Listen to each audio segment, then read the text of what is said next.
So pleased to have Todd Mueller with us today, the author of an incredible new book. And as Terry Steinbach said, if you like baseball, you're going to enjoy this book. Town Ballparks of Minnesota is the title. This has been a labor of love of yours for a long time.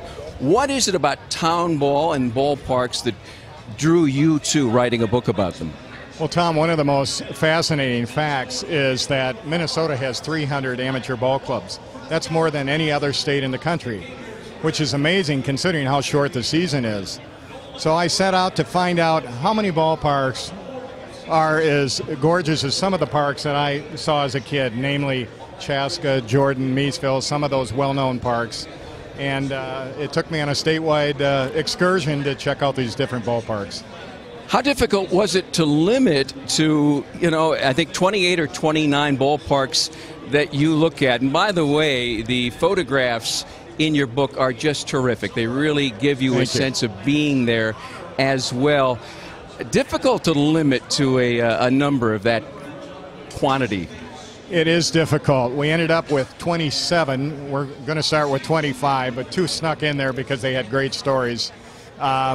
And there's a lot of passion out there, and people have come up to me, some disagreeing with the fact that their ballparks weren't in the book, and totally understandable because it's that passion and pride that has made Minnesota baseball as special as it is. Looking at the ballparks, just terrific, but you talk about the passion and pride in these communities. If you enjoyed baseball and had a chance to play with your town's name on a jersey, the competition level very high and the level of play very high as well.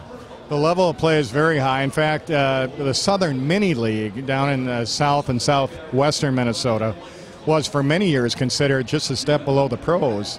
And a lot of professional players came out of that league. Today there's still 300 teams, as I said, competing.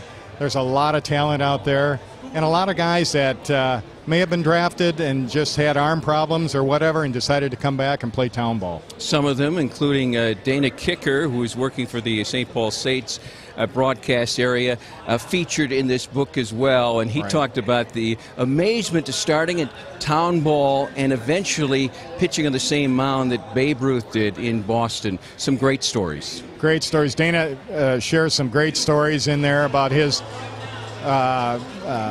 coming from Dandelion Park, which he called it, in Fairfax, Minnesota, all the way to the greatest cathedral of baseball, Fenway Park.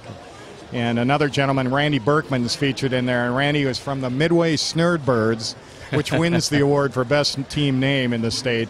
And Randy's story is phenomenal, too. He was on his way to become a New York Met, made it to Class AA, suffered a couple of series of accidents, but came back to play town ball on one leg that was 2 inches shorter than the other because of injuries.